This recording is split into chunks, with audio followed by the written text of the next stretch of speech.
অনবরত তারা সামনে আসার চেষ্টা করছে, কিন্তু নানান বাধা বিপত্তি, নানান ধরনের বলা যায় যে মানে নানানভাবে আসলে মেয়েদেরকে এই পরিসরগুলো থেকে সরিয়ে দেওয়ার চেষ্টা করা হয়েছে।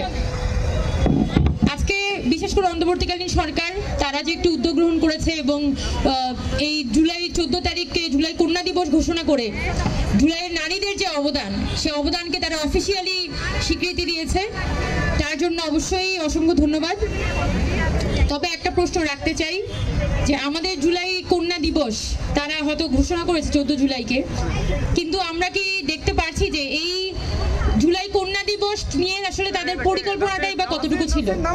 শুধুমাত্র আমরা দেখছি যে আজকে আমরা নারী ও শিশু মন্ত্রণালয় থেকে আমরা দেখেছি যে তারা একটা রিক্সা র্যালি করছে, একটু পরে সংস্কৃতি মন্ত্রণালয় থেকে একটা প্রোগ্রাম আছে শহীদ মিনারে।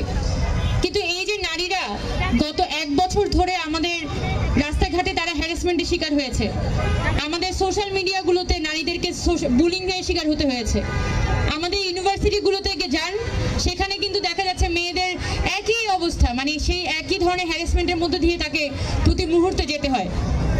এবং যখনই আমরা কর্তৃপক্ষের কাছে যাই, যখনই সরকারের কাছে যাই, প্রশাসনের কাছে যাই, তখনই একই কথা থাকে যে আমাদের আসলে কিছু করার নেই, বা তুমি একটু সন্ধে চলো।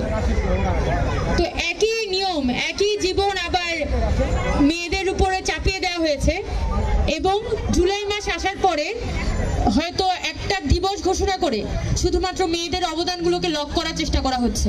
তো আমি যেটা বলবো যে জুলাই মাস তো শুধুমাত্র ঢাকায় আন্দোলন হয়নি, সারা বাংলাদেশ ব্যাপী কিন্তু মেয়েরা রাস্তায় নেমেছিল এবং শুধুমাত্র কিছু সীমাবদ্ধ জায়গায় সীমাবদ্ধ না থেকে কিভাবে সারা বাংলাদেশের মেয়েদেরকে আমরা একত্রিত করতে পারি সেই বিষয়ে আমাদের উদ্যোগ প্রয়োজন।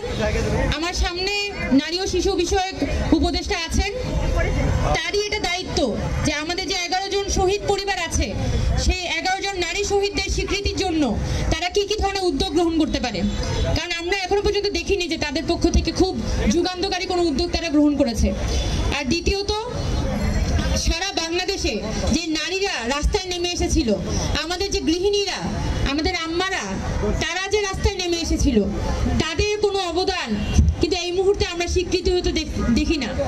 যে নারীরা এসেছিল তারা আবার আগের মতো ঘরে ফিরে গেছে। তো আমি বিশেষ করে নারী ও শিশু বিষয়ক মন্ত্রণালয়কে অনুরোধ জানাবো যে আপনাদের হাতে যেহেতু সুযোগ আছে, আপনারা এই নারীদেরকে খুঁজে বের করুন। আমরাও আছি, আমরাও সাহায্য করব, কিন্তু সারা বাংলাদেশের মেয়েদেরকে পুনরায় রাজপথে আনতে এবং মেয়েদেরকে একজোট করতে আসলে বর্তমান যে সরকার, অন্তর্বর্তীকালীন সরকার, তাদের বিশেষ ধরনের সহযোগিতা আমাদের প্রয়োজন। এবং সর্বশেষ বলি যে শুধুমাত্র দিবসের মধ্যে বাধা থাকলে হবে না, আমাদের 5 আগস্ট পরবর্তী সময়ে এখনো পর্যন্ত আমাদের ঢাকা বিশ্ববিদ্যালয় বলি, জাহাঙ্গীরনগর বলি, আমাদের রাজশাহী বিশ্ববিদ্যালয় বলি, আমাদের হলের গেটগুলোতে 10টার পরে যদি একটা মেয়ে ঢুকে তাকে প্রচন্ড রকমের কটু কথা শুনতে হয়, যেন কোনো একটা অপরাধ করে ফেলেছে। এবং আজকে একটা দিনের জন্য শুধুমাত্র তাদেরকে বলা হচ্ছে যে তারা 12টা পর্যন্ত বাইরে, সারা রাত তারা বাইরে থাকতে পারবে।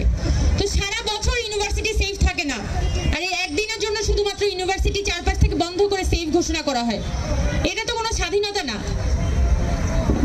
একই সাথে আমাদের সোশ্যাল মিডিয়াতে আমাদের বিশ্ববিদ্যালয় কর্তৃপক্ষগুলোর দিকে বলবো, আমাদের বাংলাদেশ সরকারের কাছে বলবো, এই যে সোশ্যাল মিডিয়াতে, ফেসবুকে, টুইটারে নানানভাবে যে মেয়েদেরকে হ্যারাসমেন্ট করা হয়, নানান ধরনের আজে বাজে কথা শোনানো হয়, 5 আগস্টের পরে আমি বিশ্বাস রাখি যে এখানে একটা মেয়েও নাই যার সাথে কোনো ধরনের সোশ্যাল মিডিয়ায় বুলিং হয় নাই। আপনারা কি বলতে পারবেন আপনাদের সাথে সোশ্যাল মিডিয়ায় বুলিং হয় নাই? হয়েছে। কিন্তু আমরা দেখতে পাই কি, যতবারই আমরা বলি যে আমাদের সাথে সোশ্যাল মিডিয়াতে বুলিং হচ্ছে, হ্যারাসমেন্ট হচ্ছে, ততবার দেখা যায় আমাদের কর্তৃপক্ষরা চুপ মেরে থাকে। আমাদের বিশ্ববিদ্যালয়গুলোতে যদি কোনো ফিমেল আমাদের ইউনিভার্সিটিতে গিয়ে বলেন, ইউনিভার্সিটি কর্তৃপক্ষের কাছে বলেন যে অমুক গ্রুপে আমার নামে একটা বাজে কথা লেখা হয়েছে, অমুক ছেলে আমার নামে পোস্ট করেছে, আমাদের বিশ্ববিদ্যালয় কর্তৃপক্ষ কোনো দায় নেয় না, শুধু বলে দেয় যে আচ্ছা আমরা দেখব, তুমি লিখিত দিয়ে যে আমরা দেখব, কিন্তু কোনো ধরনের ব্যবস্থা আমরা গ্রহণ হতে দেখি না।